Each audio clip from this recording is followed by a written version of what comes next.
খ্রিস্টপূর্ব 8ম শতকে ইয়েমেনের রাজধানী সানাআ থেকে 173 কিলোমিটার উত্তর পূর্ব সাইডে অবস্থিত একটা জায়গার নাম মাআরিব। ওই জায়গাতে একটা ভয়াবহ বন্যা হয়েছিল। আল্লাহ তাআলা শাস্তি স্বরূপ ওই জাতির উপরে বন্যা দিয়েছিলেন।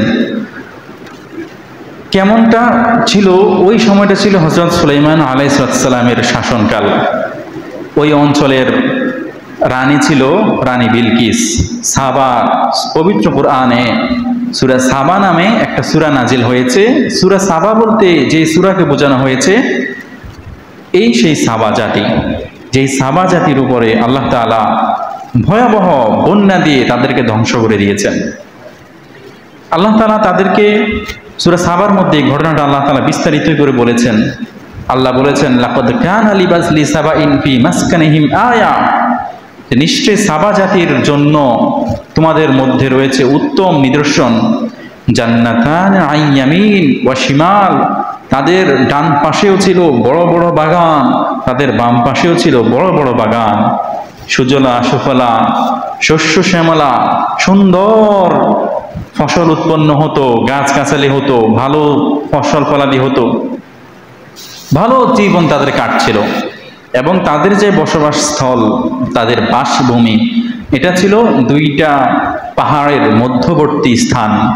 এটাকে উপত্যকা বলে। দুই পাহাড়ের যে মধ্যবর্তী নিচু জায়গা, ওটাকে বলা হয় উপত্যকা। এই উপত্যকায় তাদের বাসস্থান ছিল। যে কারণে পাহাড়ে যখন ঢল হতো, বড় বৃষ্টি হতো, বৃষ্টি হয়ে এই উপত্যকায় পানি জমে যাইত, তাদের বর্ষায় পানি প্রচুর এসে যাইত। তখন ওই জাতি সিদ্ধান্ত নিল, আমরা পাহাড় ঘেঁষে উঁচু করে আমরা বড় বড় বাঁধ নির্মাণ করব, যেন সেই বাঁধের দ্বারা পানি আটকে যায়, আমাদের ভূমির ভিতরে যেন পানিটা প্রবেশ না করে। আল্লাহ তাআলা তাদেরকে ধ্বংস করার পরিকল্পনা করলেন। কেন? যে তারা বাঁধ নির্মাণ করে পানি রক্ষা করেছে, অঞ্চল রক্ষা করেছে, কিন্তু তারা মূর্তি পূজা করে, আল্লাহর সাথে শিরিক করে। তখন আল্লাহ তাআলা তাদেরকে ইঁদুরের মাধ্যমে ধ্বংস করার পরিকল্পনা করেছে। যে ইঁদুর তাদের এই যে বড় বাঁধ তারা নির্মাণ করেছে, ইঁদুরটা কি করবে? এই বাঁধগুলো মুখ দিয়ে খেয়ে খেয়ে বাঁধটা নষ্ট করে দিবে, তাহলে পানি ঢুকবে ভিতরে।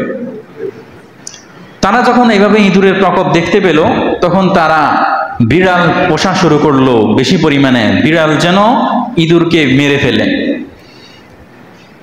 এক পর্যায়ে অনেক পরিমাণে বিড়াল তারা পুষলো, বিড়াল তাদের ইঁদুরগুলোকে মারলো। কিন্তু হঠাৎ করে একদিন দেখা গেল এত পরিমাণে ইঁদুর, বড় বড় ইঁদুর বের হলো, বড় বড় ইঁদুর আত্মপ্রকাশ করলো যে এত বিড়াল তারা পুষলো, তারা লালন পালন করলো, ইঁদুরকে মানে এতগুলো বিড়াল এই ইঁদুরকে করতে পারে নাই, মারতে পারে নাই। ইঁদুর কামড়িয়ে কামড়িয়ে মাটিগুলো খুঁড়ে খুঁড়ে ওই বাঁধটা ছেড়ে দেয়। ছেড়ে দেওয়ার পরে দুই পাশ থেকে অঝোর ধারায় পানি প্রবেশ করে, প্রচুর পরিমাণে পানি প্রবেশ করে এই পুরো অঞ্চলটাকে পানিতে নিমজ্জিত করে দেয়। সবাইকে পানিতে ডুবে মারা যায়, সব পানিতে ডুবে মারা গেছে। কিছু বের হয়ে গেছে আগে ভাগে, সব পানিতে ডুবে মারা গেছে। এই ঘটনাটা আল্লাহ তাআলা সূরা সাবার মধ্যে বলেছেন। আল্লাহ বলেছেন, কুলু মির রিজকি রাব্বিকুম ওয়াশকুরু লাহু, তোমরা তোমাদের রবের রিজিক খাও এবং তার শুকরিয়া আদায় করো, তার কৃতজ্ঞতা আদায় করো। বালদাতান তাইয়্যিবা, এই যে ভূমিতে তোমরা বসবাস করতেছো, এই ভূমিটা একটা পবিত্র ভূমি, এখানে তোমরা আল্লাহর সাথে শিরিক করো না। রব্বুন গফুর, এবং আল্লাহ তাআলা ক্ষমাশীল। ফাআরাদু, কিন্তু তারা মুখ ফিরিয়ে নিয়েছে, তারা আল্লাহর কথা শুনেনি, আল্লাহর কথা তারা মানেনি। তখন ফাআরসালনা আলাইহিম সাইলাল আরিম, আল্লাহ বলছেন তখন আমি তাদের উপরে সাইলুল আরিম নামক ভয়াবহ বন্যা আমি তাদের উপরে প্লাবিত করে দিয়েছি। অবাদ্দালনাহুম বিজান্নাতাইহিম জান্নাতাইনি, তাদের যে সুজলা সুফলা দুইটা বাগান ছিল ডানে বামে, এগুলার পরিবর্তে আমি তাদেরকে এমন বাগান দিয়েছি, দাওয়াতাই উকুলিন খামতিন, যে বাগানগুলো থেকে বড় বড় বৃক্ষ হতো, কিন্তু এই বৃক্ষ থেকে যে ফলগুলো আসতো, ফলগুলো হয়তো বিষযুক্ত ফল, এগুলো খাওয়া যাইতো না। এবং ওয়াথালিন, এবং ঝাউ গাছ আমি তাদেরকে দিয়েছি। ওয়াশাইইম মিন সিদরিন কলিল, এবং তাদেরকে আমি অল্প পরিমাণে বড়ই গাছ দিয়েছিলাম। তাদের জমিনকে আমি নষ্ট করে দিয়েছি।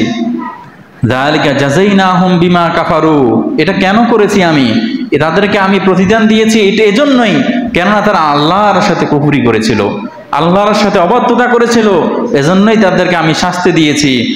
ওয়াহাল নুজজা ইল্লাল কাফুর, এবং যারা অকৃতজ্ঞ তাদের প্রতিদান এমনই হয়ে থাকে। নাউজুবিল্লাহ বলেন না।